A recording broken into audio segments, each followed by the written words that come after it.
Yo, what's good with it? It's the homie Mac, man. Music, art, culture, knowledge, each one, teach one. Reporting live from the Dogon. You know what it is. This is another Mackie with Mac session, book review series. Today I will be reviewing the book Lucky Me, a memoir of changing the odds by none other than Rich Paul.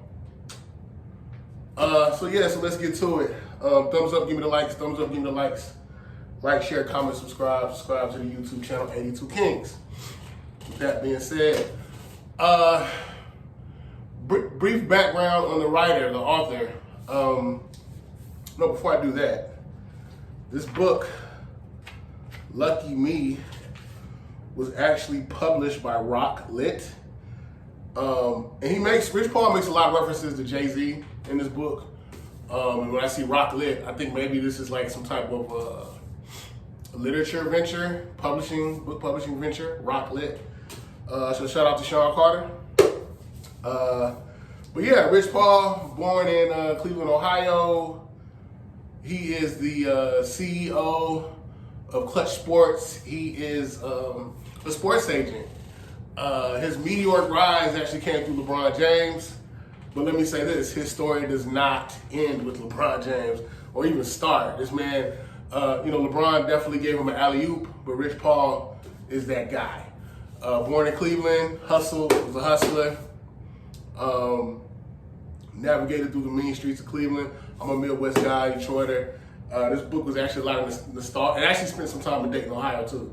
So this book was really nostalgic for me in the sense of, he mentions a lot about, he talks a lot about clothes, about polo sweaters, polo shirts, the different type of Jordans, the 8s, the 9s. He talked about MC Sporting Goods, which is a sport clothing store in Ohio. I'm not sure if it might be defunct now, but as I read this book, it was like going through memory lane. It's as if I was walking down the street, with him, and he was just telling me his life story.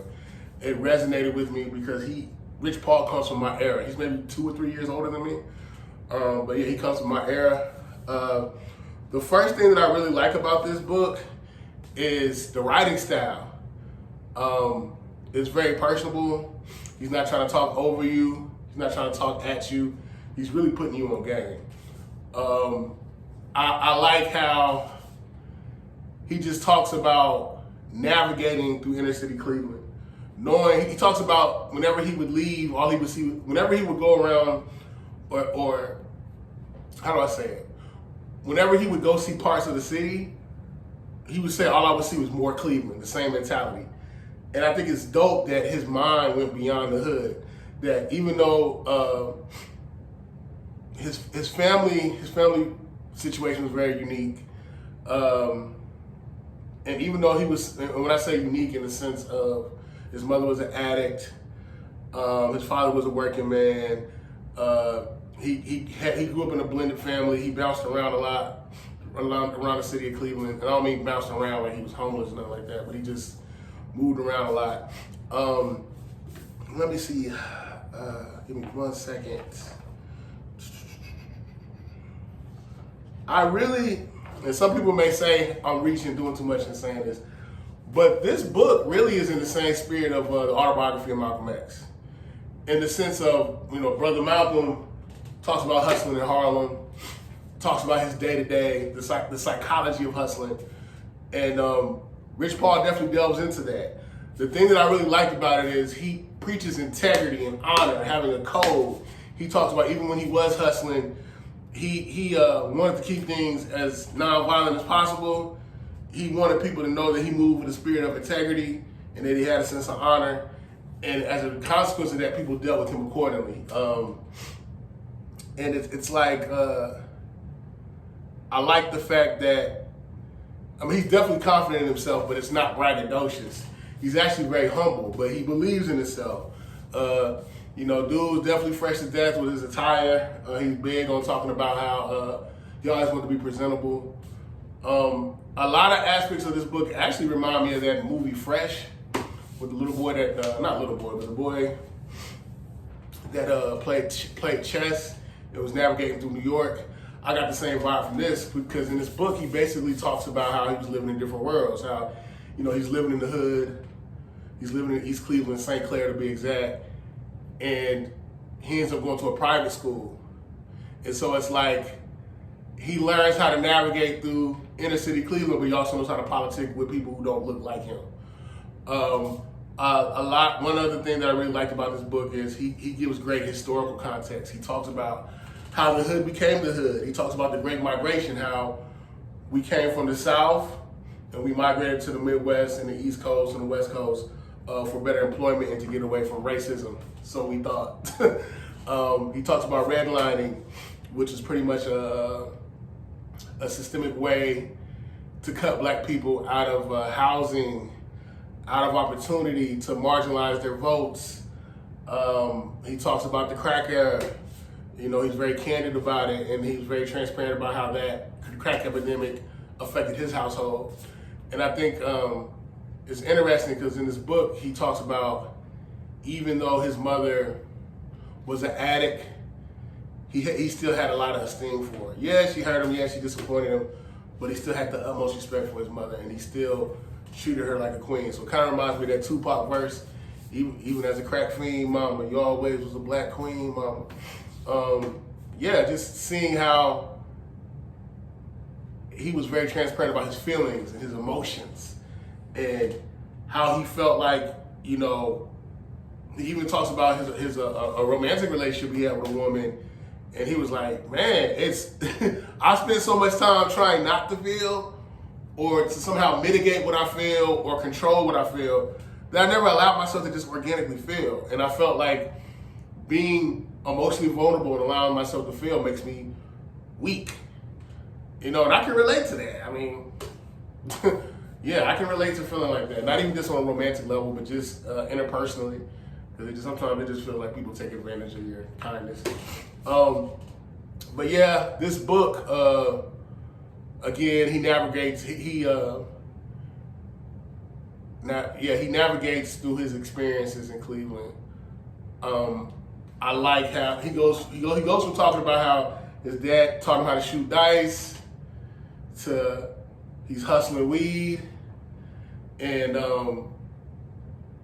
then he starts selling coke, and then he talks about how I guess he went to a dice game and it ended up being a random police raid, and in that raid, mind you, Rich didn't have no dope on him, but he had dope in his car. And he had work in his car, and when I say work, I mean drugs. And he said he saw the dogs coming, they were sniffing, heart racing, like, man, I'm about to go to jail for a long time. And somehow, the dogs didn't pick up on the scent of the drugs. And then he even talks about moments before that, he saw some man who said, something really good is about to happen to you, man. And then just as quick as he saw him, the guy disappeared. His friend that was with him at the time said that was maybe like a spiritual experience that they had, because it was just so random. Trying to find some things to quote from this book.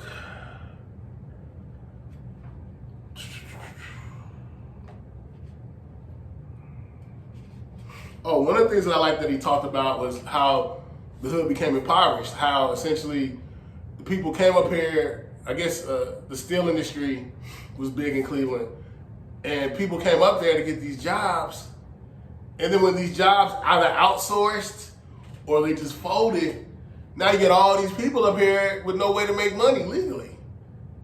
Or not necessarily, I'm not gonna say they didn't have a way to make money legally. It became harder to make money legally. So now you got all these people that migrated from the South to the inner city, and they're like, man, we gotta figure out a way to get it. And unfortunately, drugs, criminality was a out for a lot of people in the inner city. But what's tragic about that is we destroyed our own communities in the process. One of the things I did like about what Rich Paul said was he speaks on government involvement. He pretty much held the government accountable for the crack era, and talks about, if you look it up, you'll see there's a direct correlation between the FBI, CIA, and the drug epidemic in the inner cities.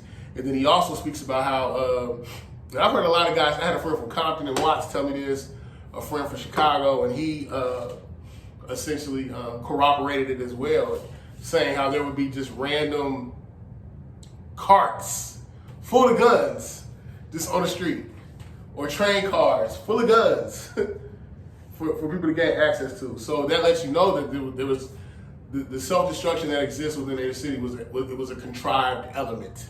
It was not happenstance. It was a contrived element. One of the things that I like about this book also is Rich does not glorify criminality.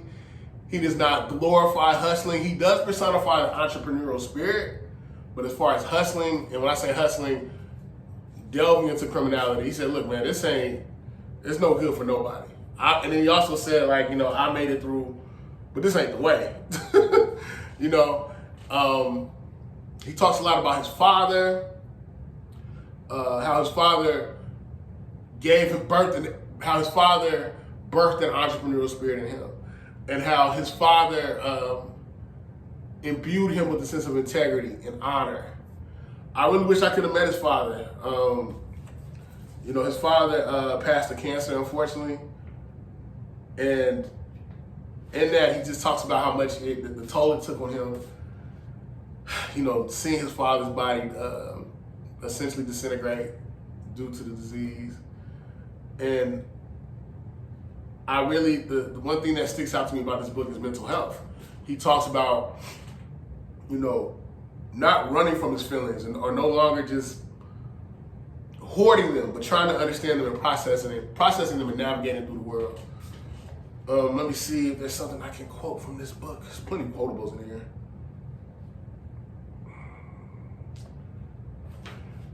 Before I go there, I like how he talks about, I became an agent, and a lot of people felt like I didn't belong in that world because I didn't have a degree. He did go to college. I think he went to Akron and he transferred to Cleveland State. I don't think he finished, but he talks about how they made something called the Rich Paul rule, where basically they're saying, man, this random black guy, he had success, he's gonna throw off the market. So now we're gonna make this rule where they're gonna call it. It was figuratively called the Rich Paul rule, where basically they were saying that you needed to have a degree in order to be an agent. It has since been rescinded. It's been quailed. There is no Rich Paul rule. You can be an agent without a degree. But the main thing, what did I learn from this book? The main thing that I learned from this book is through persistence, dedication, and integrity, and honor, and God. He does mention God, and having a relationship with God. You can't beat the odds. And I know that sounds cliche, but people need to define success for themselves. Define success for yourselves and have that discipline. He talks about getting up early to hustle, how other guys in his neighborhood were getting up early to hustle. So he speaks to having a discipline. And a lot of the guys that were hustling, they had the business acumen to function in the entrepreneurial world, in the capitalist infrastructure. But they engaged in what Huey P. Newton would call illegitimate capitalism, where basically the ways they made money were not acknowledged and respected by the mainstream. I like how Rich Paul also calls out corporate America and says, hey, these dudes are just as cutthroat as the guys in the streets. They may not physically kill you. They may not shoot you up or stab you, but they may try to kill you in another way, cut off your means of surviving and eating and making money. But yeah, let me find something. Let's quote.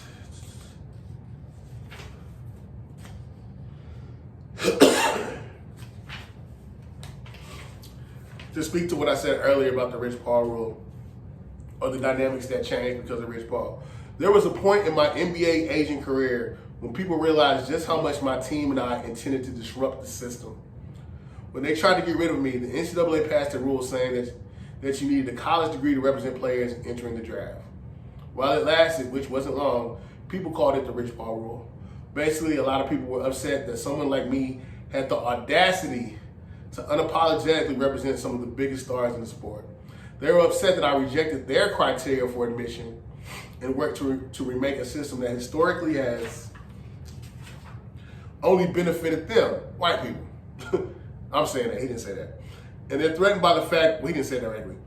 And they're threatened by the fact that they can never have what I have, which are my experiences. So they try to outlaw me. That's what the temporary Rich Paul rule was about. Let me see.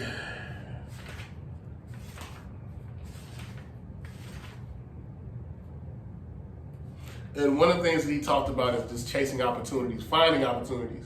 And I want to quote this. It's about chasing down every little opportunity, putting in extra effort. Putting in extra effort and doing whatever it takes to improve your position. Phil Knight started out the trunk with Nike, carrying boxes of sneakers and racks of clothes around. Out the trunk forces you to interact with people, to develop communication skills, to understand the value of time. All my hustles brought me into the direct contact with people. I call that kind of personal touch in business hand-to-hand combat. That's something special in hand-to-hand combat that teaches you a whole set of skills you can't quantify on a test. I learned much more coming up out the trunk than if I had been born with a billionaire grandfather. Just like in the dope game, I had organically come across a great situation that elevated my operation. I had the plug. And in reference to that, he was talking about how he was selling jerseys out the trunk. This book has a lot of great content. I think it's interesting also how he said, it's been different for his children because his children didn't have to grow up the way he did. And, he's realizing it's good. There's certain aspects of growing up in the hood that are good as far as making sure that you pay attention, you're in tune with your surroundings, you're paying attention. But the bad side of it is it can make you hyper alert and it can put you on edge. But he talks about how his daughter doesn't have to live like that, his kids don't have to live like that. But he wants them to have that awareness, but with the calm of having a silver spoon, having balance. But it's the homie Mac, man. Lucky me, a memoir of changing the odds. Rich Paul, check it out. I definitely think this book is compulsory reading. If you have a young man or a young woman that has a desire to be in the entrepreneurial world, has an entrepreneurial spirit, I think Lucky Me is a book that you definitely should pass on to them. Great read. It's the homie Mac, man. Thumbs up, give me the likes. Thumbs up, give me the likes. Each one, teach one. Signing out from the Dogon.